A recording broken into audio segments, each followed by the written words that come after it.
बहुत स्वागत। आप देख रहे हैं कहानी कुर्सी की। मैं हूं सौरभ शर्मा आपके साथ। हमारे साथ चारों मेहमान हैं। हर्षवर्धन त्रिपाठी जी हैं, विजय त्रिवेदी जी, प्रोफेसर संगीत रागी जी और समीर चौगांवकर जी।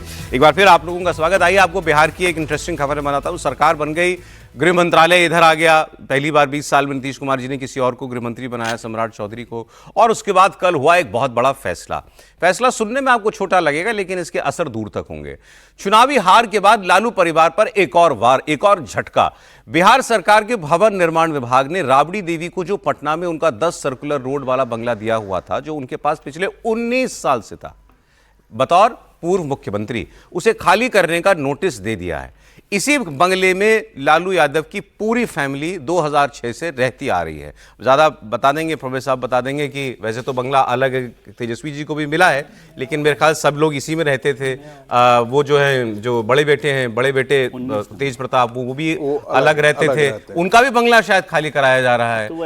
हाँ, तो सब लोग पहले, मतलब यही घर है। लालू परिवार का जो एड्रेस है पटना का, वो 10 सर्कुलर रोड ही है, था या कहिए। और ये बंगला अब उनको खाली कराना होगा। ये राबड़ी देवी को मिला हुआ था एक्चुअली बंगाल विधान परिषद में नेता विपक्ष के नाम पर, क्योंकि हाँ, कल आप लोग बता रहे थे वहां पूर्व मुख्यमंत्री को नहीं बंगला मिलता, तो ये नेता विपक्ष हैं विधान परिषद में। लेकिन बिहार सरकार के भवन निर्माण विभाग ने राबड़ी देवी को विधान परिषद में नेता प्रतिपक्ष के तौर पर दूसरा बंगला अलॉट कर दिया, जिसका पता है 39 हार्डिंग रोड। साथ ही राबड़ी देवी के बड़े बेटे तेज प्रताप यादव को भी अपना बंगला 26 एम स्ट्रैंड रोड खाली करने के लिए कह दिया गया है। पटना का 10 सर्कुलर रोड आरजेडी की सियासी गतिविधियों का हेडक्वार्टर है। लालू परिवार करीब, मैंने आपको बताया, 2 दशक से यहां पर रह रहा है। 2006 से यह आवंटित था उनको, जब वो विधान परिषद में नेता प्रतिपक्ष बनी थी। बिहार विधानसभा में नेता विपक्ष तेजस्वी यादव को अलग सरकारी बंगला मिला हुआ है, लेकिन वो भी 10 सर्कुलर रोड पर अपने माता पिता के साथ ही रहते हैं। तेजस्वी अपने सरकारी घर का इस्तेमाल केवल अपने सरकारी काम के लिए करते थे या पार्टी के काम के लिए करते थे। उनको ही मकान खाली करना होगा। साथ ही बिहार के भवन निर्माण विभाग ने तेज प्रताप को भी अपना घर अब खाली करने के लिए कह दिया, क्योंकि वो चुनाव हार गए हैं। तो अब ये देखें कि इसका असर जो है वो क्या होता है, और इस पर रिएक्शंस जो हैं वो भी हमारे पास आ रहे हैं। जैसे बेटी हैं इनकी रोहिणी आचार्य, अभी तक तो वो भाई के खिलाफ बोल रही थी, बहुत कुछ बोला उन्होंने तेजस्वी के लिए, अब वो परिवार के साथ खड़ी हो गई हैं। उन्होंने कहा कि ये फैसला एनडीए की सरकार ने लालू फैमिली को अपमानित करने के लिए किया है, और बीजेपी का कहना है कि हम नजर बनाए हुए हैं, कहीं इस बंगले से भी तो टोंटी चोरी नहीं हो गई। राबड़ी देवी को जो आवास अलॉट था काफी लंबे समय से, वो सरकारी आदेश खाली करने का हुआ है, तो उन्हें खाली कर देना चाहिए बड़े आराम से। और मैं मेरा एक आग्रह करूंगा, क्योंकि आपके परिवार का ट्रैक रिकॉर्ड इस मामले में बड़ा खराब रहा है। जब 10 सर्कुलर रोड को आप खाली करेंगे तो किसी भी सरकारी संपत्ति की वहां से चोरी नहीं करेंगे, किसी का आप वहां नुकसान, सरकारी संपत्ति का नुकसान नहीं पहुंचाएंगे। हम लोगों की बड़ी पैनी निगाह रहेगी, इस पर ध्यान रखिएगा। इसलिए कभी भूल की गलती इस बार नहीं करिएगा, जिसे आप लोगों ने जो डिप्टी सीएम के लिए जो बंगला अलॉट था 5 देश रत्न मार्ग, वहां से निकलते वक्त आप लोगों ने टोंटी तक चुरा लिया था। वो काम यहाँ नहीं करिएगा। सरकारी संपत्ति की लूट एक गंभीर मामला बनता है, एक आपराधिक मामला बनता है, और उम्मीद करता हूं कि राबड़ी जी वहां से निकलते वक्त ऐसी हरकत न करेंगे। तेजस्वी यादव जी भी वही रहते हैं, तो आप भी अपनी हरकत को दोहराइएगा नहीं। तेजस्वी यादव जी ये बीजेपी के प्रवक्ता थे, ये कह रहे थे कि जब इससे पहले बतौर पूर्व उप मुख्यमंत्री बंगला मिला हुआ था तेजस्वी यादव को, तो वो जब उन्होंने खाली किया था तो वो उसमें सब सामान वो निकाल करके ले गए थे। वो खबर आपने भी देखी थी, बेड निकल गया था। तेजस्वी के कारण हुआ सारा डिसीजन। अच्छा, 2017 में एनडीए की सरकार बनी तो तेजस्वी यादव को उप मुख्यमंत्री पद छोड़ना पड़ा। जब उप मुख्यमंत्री पद छोड़ा तो सरकार ने कहा, एनडीए की सरकार ने, कि भाई जो 5 देश रत्न मार्ग आपको उप मुख्यमंत्री के रूप में मिला था वो आप खाली कीजिए, दूसरे मकान में आपको शिफ्ट करते हैं। तो उसके खिलाफ ये हाईकोर्ट चले गए तेजस्वी कि भाई मैंने उसके अंदर बहुत पैसा लगाया है और 5 देश रत्न मार्ग मेरे पास रहना चाहिए। वो हाईकोर्ट में चले गए बिहार सरकार के खिलाफ। तो हाईकोर्ट ने तो वो खाली करने का कही। हाईकोर्ट ने उससे आगे बढ़कर आदेश दिया कि जो पूर्व मुख्यमंत्री के लिए भी जो A ग्रेड के जो बंगले, A+ के बंगले, वो राज्य सरकार खाली करवाए। जो सारी सुविधा पूर्व मुख्यमंत्री को दी जा रही थी वो हाईकोर्ट ने विड्रॉ कर ली। अब वो विड्रॉ कर लिया, अब वो जाकर इंप्लीमेंट 2025 में हो रही है। तो राबड़ी देवी को उप मुख्यमंत्री के रूप में जो सुविधा मिली थी सर्कुलर रोड की, वो हाईकोर्ट के आदेश में, कि जिसके लिए तेजस्वी यादव अपना उप मुख्यमंत्री का बंगला बचाने गए थे, वो तो छूटा ही उनसे। राबड़ी देवी का बंगला भी जो पूर्व मुख्यमंत्री का था, कोर्ट ने कहा कि भाई जितने ये तो बताया जा रहा है कि इनको बतौर नेता प्रतिपक्ष विधान परिषद मिला हुआ है। नहीं, तो वो पूर्व मुख्यमंत्री के रूप में था ना, पूर्व मुख्यमंत्री भी रही है ना वो। हाँ। वो पूर्व मुख्यमंत्री के कैटेगरी में रहते थे, वो विधान परिषद। अच्छा, ये बंगला जो है वो पूर्व मुख्यमंत्री की कैटेगरी वाला, पूर्व मुख्यमंत्री कैटेगरी वाला था। और हाईकोर्ट का निर्णय है कि पूर्व मुख्यमंत्री जो है वो भी सुविधा का लाभ नहीं ले सकते, उनसे भी खाली करवाओ, और उस आधार पर यह मकान उनसे खाली हो रहा है। तो मतलब अब जो इनको मकान मिलेगा वो नेता प्रतिपक्ष वाले, हाँ, नेता प्रतिपक्ष वाला मिलेगा उनको, उस ग्रेड का जो बंगला होगा, पूर्व मुख्यमंत्री वाला नहीं मिलेगा। तो तेजस्वी यादव जो कोर्ट में गए थे उसका खामियाजा भुगतना पड़ रहा है उनको, अपनी माता जी को। ये बड़ी इंटरेस्टिंग बात आपने बताई, बेटा अपना बंगला बचाने के लिए कोर्ट गया और माता पिता का बंगला छीन लिया उसने। जी सर। नहीं, लेकिन मैं वो देख रहा था जो 39 हार्डिंग रोड है और ये 10 सर्कुलर रोड है, उसमें 39 हार्डिंग रोड उससे 3 गुना बड़ा बंगला है। अच्छा, वो 1 एकड़ में फैला हुआ है, ये जो 1 सर्कुलर रोड का बंगला है जो उन्हें मुख्यमंत्री पूर्व मुख्यमंत्री 10 सर्कुलर रोड, 10 सर्कुलर रोड, और अब जो 39 हार्डिंग रोड है ये 3 एकड़ का बंगला है। 1 सर्कुलर रोड जो होता था ना वो मुख्यमंत्री, लेकिन वो एक पॉलिटिकल वो उसको वहां पर जिस तरह से उनकी चलती रही है उसको एक अपमान की तरह से वो देखते क्या हासिल है इसमें? और वो एक किसी से बंगला नहीं, क्या क्या हासिल है? बंगला तो आप दे ही रहे हो ना उनका दूसरा। हाँ, वही है ना, तो एक कि भाई आपकी सम्मान की बात है, व्यवस्था छोड़ी, और दूसरा आपको छोड़ने वो को जो मजबूर सर्कुलर कर रहे रोड है आपने देखा होगा, वो चौराहा पटना का पावर सेंटर है। ये बंगला बताते हैं सीएम आवास के ठीक सामने। हाँ, इसीलिए कह रहा हूं, तो वो पावर सेंटर है ना, कि वो चौराहा ही पावर सेंटर है। और फिर उसको ये करना क्यों खाली करवा रहे हैं? क्यों? यदि ये होता कि उनके पास बड़ा होता और उससे छोटे के लिए वो उनको चाहिए, या ये भी आपने इंटरेस्टिंग बात बताई कि दिया जा रहा है इससे बड़ा बंगला, लेकिन इस पर फिर भी शिकायत है कि ये हमसे क्यों लिया जा रहा है। अब देखें, ये तो होता ही है, 19 साल से हार्डिंग रोड के जो सर 19 साल से रह रहे हैं इसमें, वो मतलब पूरी फैमिली।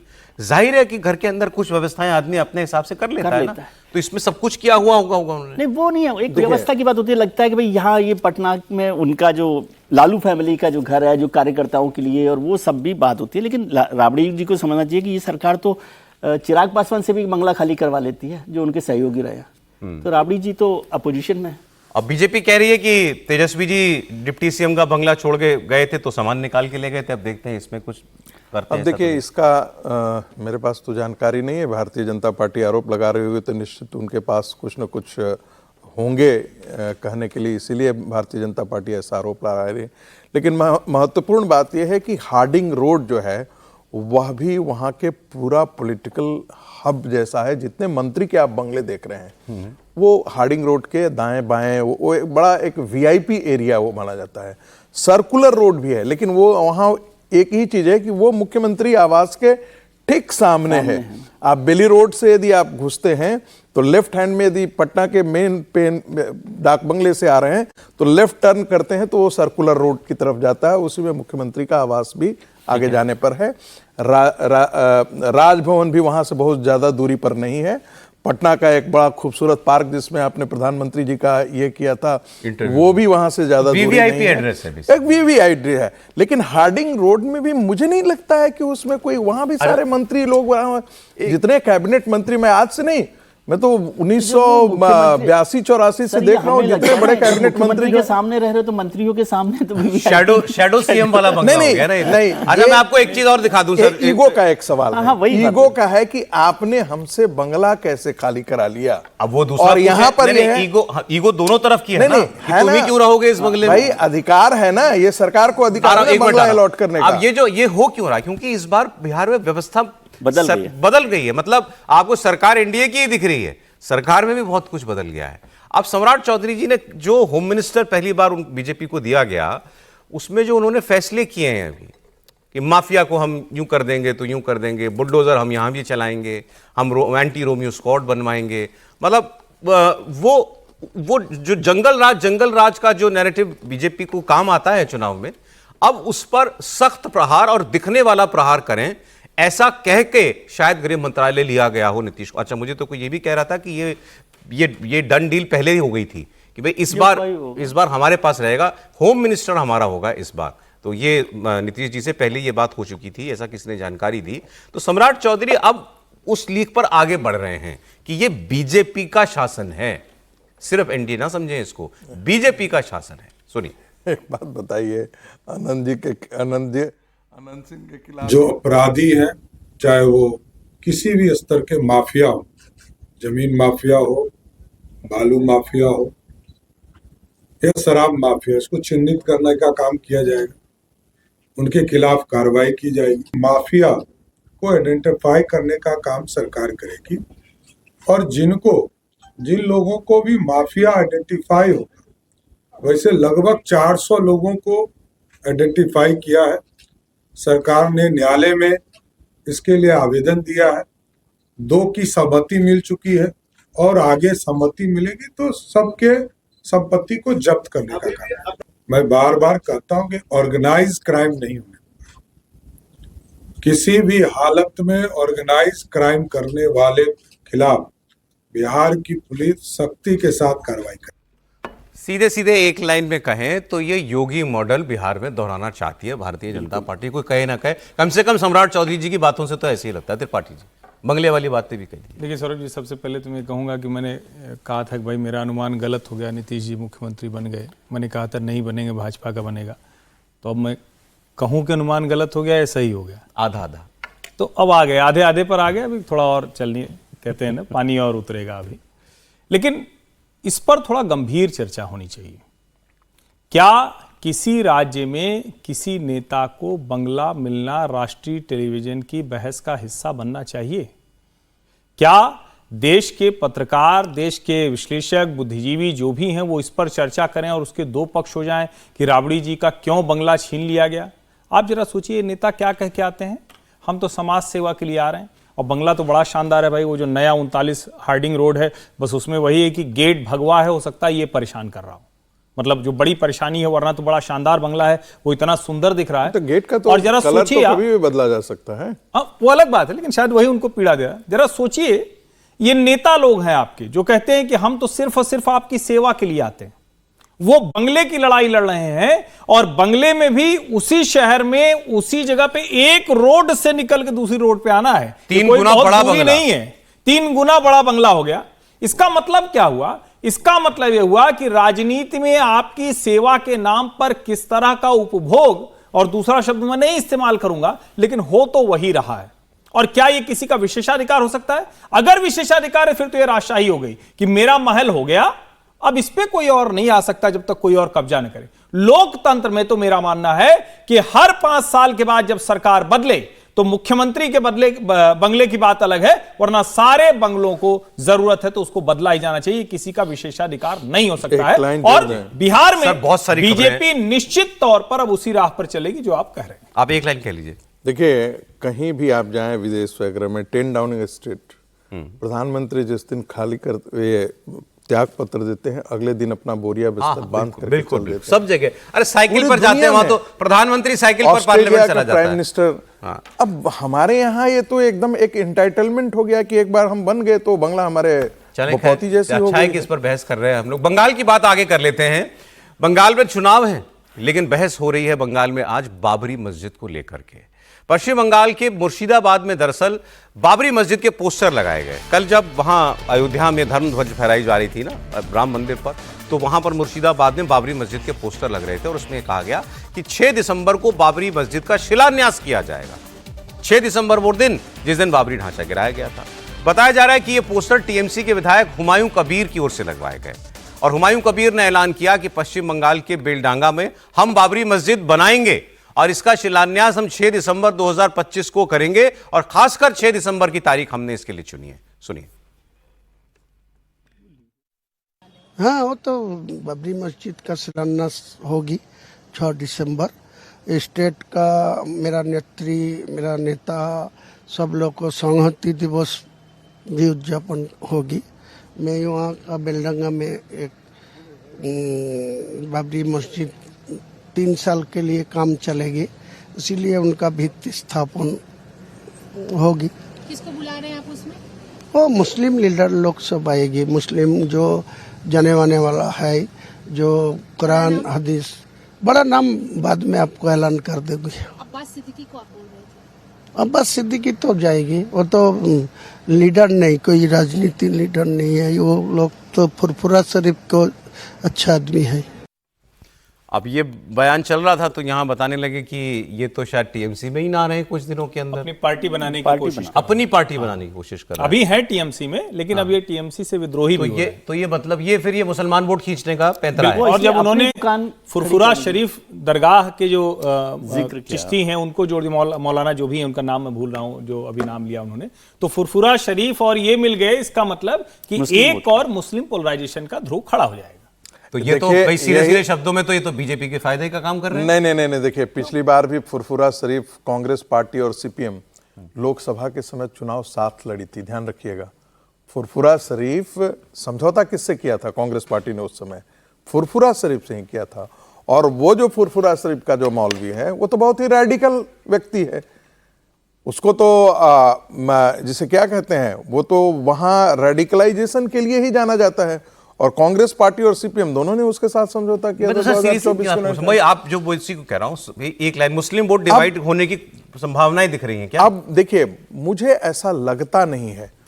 देखिए, ओवैसी ने भी वहां पर चुनाव लड़ा था। देखिए, मजेदार बात है, ओवैसी भी चुनाव लड़ा था। ओवैसी को कितनी सीटें वहां पर आई?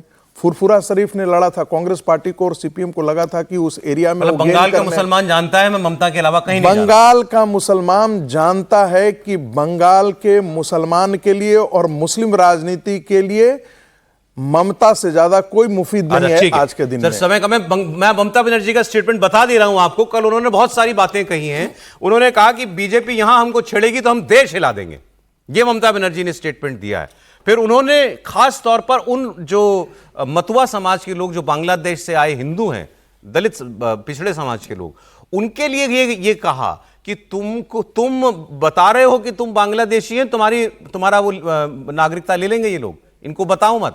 जबकि सीएए लागू है और मतुआ वालों पर तो डोरे बीजेपी बहुत दिनों से डाल रही। तो ये डबल किस्म की एक्सरसाइज वहां पर चल रही है कि एसआईआर में घुसपैठिए पकड़ो, सीएए से हिंदू बांग्लादेशियों को लेकर मतदाता बनाओ, उनको वोटर बनाओ। और ममता बनर्जी को ये डर दिख रहा है। निश्चित रूप से देख रहा हूं। जिस तरीके से कल ममता बनर्जी ने रैली की है उसमें उनका डर भी दिख रहा था, और वो लोगों को डरा भी रही थी, खुद तो डरी है, लोगों को भी डरा रही थी कि भाई अगर ये एसआईआर लागू हो गया तो आप लोगों की नागरिकता जाएगी, आप लोगों को कहां पर डिटेंशन सेंटर में डाला जाएगा उसकी मेरी जिम्मेदारी नहीं होगी। लेकिन उन्होंने ये भी कहा कि आपको डरने की जरूरत नहीं है, और कहा कि आप कहीं छोड़ के जाइए मत, आप जहां वहां रहिए, मैं हूं यहां पर। अगर भारतीय जनता पार्टी ज्यादा करेगी तो पूरे देश में भारतीय जनता पार्टी की ईंट से ईंट बचा दूंगी, मैं दिल्ली तक जाने के लिए तैयार हूं। हालांकि चुनाव आयोग ने इनको बुलाया, अभी कल बुलाया चुनाव आयोग ने कि भाई आप सांसद लोग आइए, 5 प्रतिनिधिमंडल। अब ये कह रहे हम 10 लोग लेकर जाएंगे। चुनाव आयोग ने कहा कि 5 लोग आके अपनी बात रखिए, तो बोले हम 10 लोग लेकर जाएंगे।